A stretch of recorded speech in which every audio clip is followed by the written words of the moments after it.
using AI tools, not to replace the person, but to make that person's job, either the traveler or the recruiter or the accounting person, easier.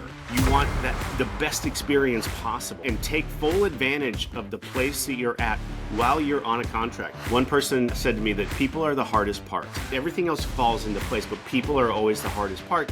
And I don't necessarily take that as a negative. I take that more as a challenge. I believe in the role of the person that makes that one-on-one connection. As you see automation kind of race forward, don't forget about the person, because it does make things so much easier and so much faster. We just have to make sure we're not cutting out that human experience.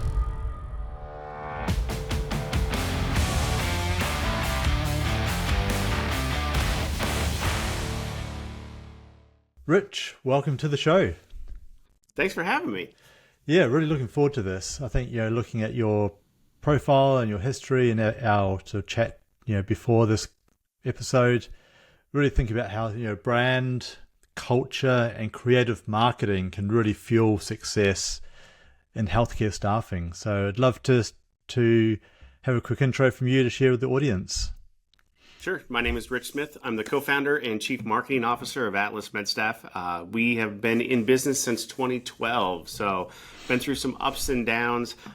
Still alive and kicking in the industry, though. We focus on the traveler first and make sure that we're out there doing stuff just like this to get our brand out and our message out to every traveler that's in the market. Awesome. And for those listeners, Rich and Atlas have launched their own podcast too, so we'll drop that in the show notes. It'd be great to do a follow of that. And I think that really speaks to kind of your vision and doing things differently. What was your original mission when you founded the company, and how, if so, and how has that grown over time? Absolutely. So I started Medical Solutions back in the day, and when I started there, they had 25 travelers. And so imagine where they are now to where we were when I started. That was 21 years ago, almost 22 years ago. So they grew very, very quickly, and I was a part of that growth. And how they did it was how they did it, and it worked. It was great. They focused on the contracts of the hospitals. They thought if they had the hospital contracts, they would get the travelers. When I had the opportunity to start Atlas, I thought, there's a different way. We can focus on just the traveler. We can focus on the end user, the nurse or the tech in the hospitals taking care of patients, and really make that experience all about them. And the contracts then would come to us. Sure enough, that's how it worked out. Now, it wasn't easy, right? Any startup isn't easy. But at the same time, we made that a focus for our recruiters and for us, even like in the C-level, making sure that we have that contact with our travelers too. And it really has made all the difference for us. And that difference is pretty evident. If people want to go online to atlasmedstaff.com, you can see Google reviews, 4.9 star. That is outstanding. And your homepage, yes, we're technology, but in a world racing towards automation, algorithms, and AI, we still believe people matter most. And I think that speaks volumes. So one of the things we did with our website was, I don't want any stock photos. So every photo on our website is one of our travelers and them out in living their life, doing their job, experiencing everything that travel healthcare has to offer. Amazing. And how you work with that mindset and that approach internally, is there like a secret sauce, or is it just many things that kind of infiltrate the business? It's a lot of things, but early on I wrote the boilerplate, the company mission, and we call it the Atlas Way. And it isn't something that we post on a wall or anything like that, but it's something that we all live every day, and it's very simple. And there's one line in the Atlas Way that says, we work for anywhere at any time for any reason to take care of our travelers. And that, like I said, it starts at the top and it works all the way down. So our recruiters are always available. I'm always available. I'm probably to my detriment, quite honestly. My wife tells me to get off my phone or email or whatever, but it's important to still have those conversations, to still be there for our travelers. And so that was early on, that was a key piece for us. And every recruiter that comes in and trains, or every accounting person, they learn the Atlas Way and they understand, like, this is the cornerstone of everything that we do. Amazing. And I love your wall behind you there. Atlas is just all over, and I guess that speaks to your sort of DNA of the company. Rich, how does that kind of translate through to your marketing strategy and your communications with travelers? Yeah. Being as human and as transparent as possible. And I know transparency, it's a fat word. It's a fun buzzword, and everybody likes to say it. But if you go and look at our TikTok channel or our Facebook page, or LinkedIn is a lot more business related, but it's the same way.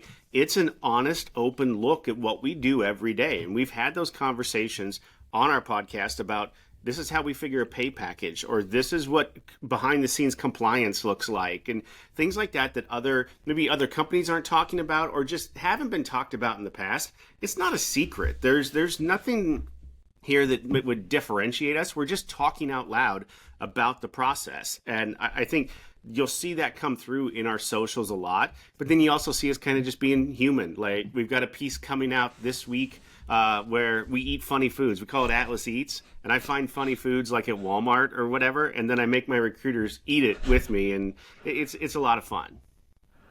Awesome. Yeah, that's great. I think it almost speaks to building a community, doesn't it? And is that something that you've kind of thought about in terms of, okay, we've got this approach, we have this kind of mindset, this DNA, we've got the traveler community. Do we take it a step more that we create a community? I like to think that we're doing that right now, and I like to think that we've been building it over the past few years. We've trademarked the Atlas Life. And you'll see a lot on our website. We have a piece of content called the Atlas Life, where it's almost marketing it as a lifestyle brand. Like, I get it. You travel because you want to get paid. Like, we all have a job because we want to get paid. But at the same time, you want the best experience possible. And that's what living the Atlas Life is all about for us is, you're going to take a job in Fargo, North Dakota. And I don't want to make fun of Fargo because there's a lot of cool stuff to do there. Go up there and take full advantage of the place that you're at while you're on a contract. The days you work, you work. On the days you're off, go have fun and document that and live life, and then share it with us. Because I've got a teenager at home. I can't go there, but they can, and they can share it with us. And living vicariously through their travels is something that all of us like to see here. Yeah. And so I'm curious then, when you speak with the travelers, there's this lifestyle kind of engagement community. Is it also that there's a building of trust, or what other feedback do you get from travelers of why they choose to work with you? Trust, honesty. It's when you're having those conversations one-on-one, you just inherently build that. And if you follow through, if you say you're going to call them at 10 o'clock, you call them at 10 o'clock. If you say that, I'm going to make sure this is on your check, this reimbursement's on your check this week, you make sure that reimbursement is on their check that week. Like, you follow through consistently over and over and over again, and you build that trust. And here's the fun part. Fun, not so fun on the business side though. Sometimes that doesn't always equal dollars, right? And so we have to balance that. We have to, but understand they're going to come back for that next contract or the contract after that. So we're going to make it up, but don't be afraid to, I'm going to spend a couple extra $100 on this traveler or whatever. They're going to come back to you. If you're honest and you're transparent, they will come back to you. And you touched on a very good point in terms of, the benefits for the travelers, and then what does it mean for you as a business. And there's a lot of talk about technology, automation, AI, and staffing. So how do you balance out that need for improved productivity and automation within Atlas, while still having that human and personal touch? Yeah, good question. I think it's that balance, right? It's using AI tools, not to replace the person, but to make that person's job, either the traveler or the recruiter or the accounting person, to make their job easier, and eliminating tasks that might normally take a day or 6 hours or something. if it eliminates that, or it takes it down to a couple hours or a couple minutes, that makes everybody's world better. And as much as I don't want to replace people, I have become a fierce advocate for AI and for process automation here in our office and within Atlas, because it does make things so much easier and so much faster. We just have to make sure we're not cutting out that human experience. Yes, yeah. And I guess also looking forward, where the travelers' expectations or just the dynamics may change as well. I guess there's a need to remain flexible and agile to those changes. They expect, and quite honestly, I do too, better, stronger, faster. Right. Like, and just make sure that the faster they can see a job, the faster I can get a pay package to them, the faster they can accept that pay package and then accept a start date, the better. And I think we all accept that, or just we all anticipate that in our real life. Like, I just ordered a U-Haul the other day. I wanted it when I needed it, how I needed it on that day, and I did it all online. And then if I had a problem, I knew exactly where to go and the person to talk to about that. So the faster you can get it to me, the better off it's going to be for all of us. And is there, just thinking back to the marketing and campaigns you've done recently or planning in the near future, is there one that kind of stands out as a creative kind of initiative or campaign that you've really felt has hit home with the travelers? There's been a couple of them, yeah, and a couple of them are just the fun, silly ones that we do, where we really show our human side. Where Atlas Eats is like the one we've done. We had a Taco Tuesday piece for a while where we ate tacos and talked about them, and that was a lot of fun. But at the same time, pieces like this, and I'll ask you eventually to be on my podcast, where we talk to other industry experts or people that are products in our industry, to show them, like, when you call into Atlas, there's a number of things that happen, or you may be using the website, but there are companies behind that aren't us, that we contract through. So who are those people? What do they do? How are they making my life and their lives better? And I think that one's called Off the Clock and On the Record.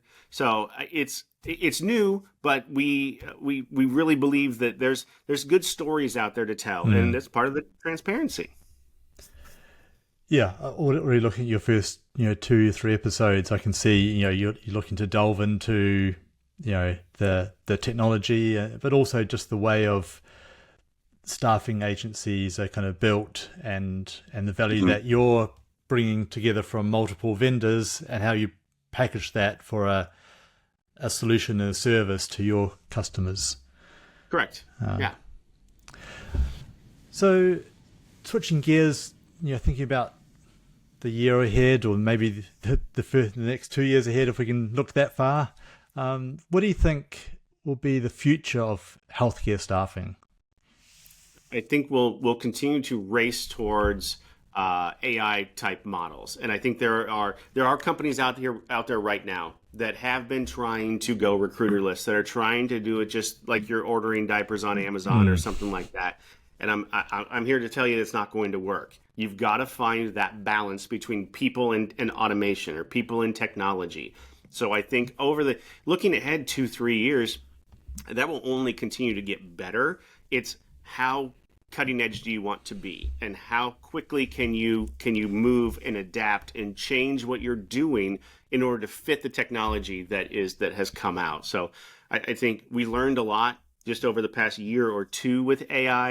I think products like Bullhorn, which we use as our CRM, with their AI agents that they have that they've released that we're using, it just makes the process better. But at the same time, we still hold on to who we are as people. Sure. Yeah. And is there kind of a conventional wisdom or something that most people believe is true, that you kind of think there's actually another path, there's another way to, either strategize or execute? I mean, it's that same, like, how much of the recruiter job can we eliminate? And I don't think it's how much can you eliminate, but how much you can enhance. And I still absolutely believe in the role of the recruiter. I believe in the role of the person that makes that one-on-one connection because the AI bot, while very smart, at 2 o'clock in the morning, if that nurse or tech gets a needle stick, isn't going to understand or have empathy. It might have empathy. It might try to. It's going to look weird, though, to understand what happened to that person and how scared they are in that moment. But their recruiter always will, because it's always going to be a person. And so I think no matter what, as you see automation kind of race forward, don't forget about the person. It's going to be fascinating. I think there'll be a lot of agencies who maybe don't have the same founder mindset that you do, and maybe their CFO or their investors have eyes on the dollars and think, well, if we can cut staff, if we can automate things, I think, there's going to be a few sleepless nights along the way for some of those agencies.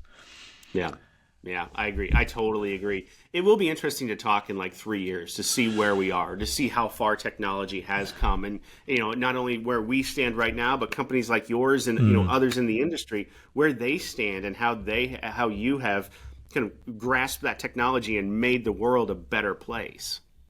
Absolutely. Rich, let's do a few rapid fire wrap up questions. The first is, over your years in marketing, has there been kind of a quote or a kind of advice that you're given or read that has really stuck through? Yeah, it's funny because there's two of them actually. So I take little bits from people I meet along the way, good or bad, whatever. So I'm just over 50 years old now, so I've met a lot of people in my life. One person said to me that people are the hardest part, no matter what. Everything else falls into place, but people are always the hardest part. And I don't necessarily take that as a negative. I take that more as a challenge. The second quote is, it's on my desk. It's Steve Prefontaine. If you remember, if you know who he is, he was a runner back in late 70s, early 80s, I believe. He was a Olympian. And he said, "You might beat me, but you're going to have to bleed in order to do it." And I have absolutely taken that as like a personal creed. Like, that's fine, you can beat me, but I'm absolutely going to make you bleed. Yeah. Not in a physical way. Obviously, I'm not going to go like fight or anything. But you understand what I'm saying. Whatever it takes. Whatever it takes. Yeah. Whatever it takes. Yeah. I will stay. Yeah. I will not sleep. I will outwork every bit of that if I understand you're coming after my travelers and my business and how I operate. Yeah. And I think to the point around people, and it's often I've felt the ability to get along with people you disagree with is certainly, it can be challenging, but if you can really nail that, I think that really helps. But that's how you learn too, right? I mean, it's just, you can get stuck in your own echo chamber and think that you're right. But I love a really, really good spirited debate. Is there any topics or questions I should have asked you, Rich? Well, that's a good question. Not off the top of my head. No. Okay. I think we're pretty close to wrapping up. Then we want to just do another shout out to On the Clock, Off the Record. I'll drop the links in the podcast notes. That's by Atlas and hosted by Rich. Where else can people find you online? I am always on Facebook and LinkedIn, and you can message me either of those places through the website too. Like, you can contact me through atlasmedstaff.com through the website. But like I said, I'm on the socials way too much. So, and I overshare too. So come find me out there. I'm happy to have conversations. Amazing. Well, thanks again, Rich, for your time, your insights, and love the mindset and approach of Atlas and you as a founder. So thanks for all you do for the community and the ecosystem. Thanks for having me.